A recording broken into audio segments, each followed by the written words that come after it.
The year is 2024, and the city of Tel Aviv is a hotbed of activity. A wave of public protests against Israel's Prime Minister Benjamin Netanyahu has swept across the city. On a Saturday night, thousands took to the streets to voice their discontent, calling for fresh elections, demanding more action from the government to secure the return of hostages. Their voices echoed through the city, a collective cry challenging the government's legitimacy to rule. The situation in Israel has reached a tipping point where change is not just desired, but deemed necessary by many.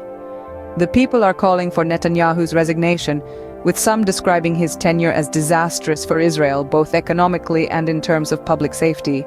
Citizens of all ages, from infants to the elderly, are living in unthinkable conditions, raising concerns about the government's ability to protect its people. These protests are occurring against the backdrop of the ongoing war in Gaza, now in its 7th month. Efforts to secure a ceasefire deal and the release of more hostages have hit a wall.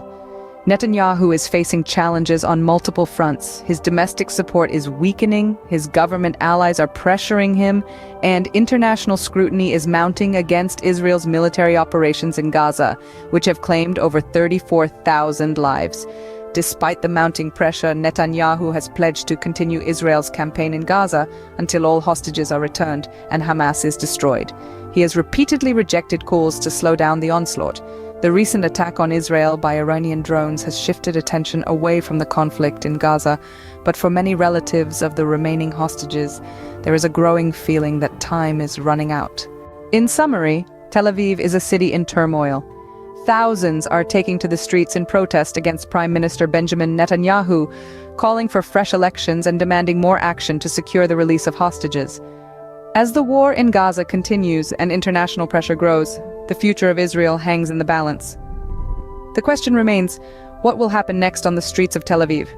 For the latest updates, stay tuned.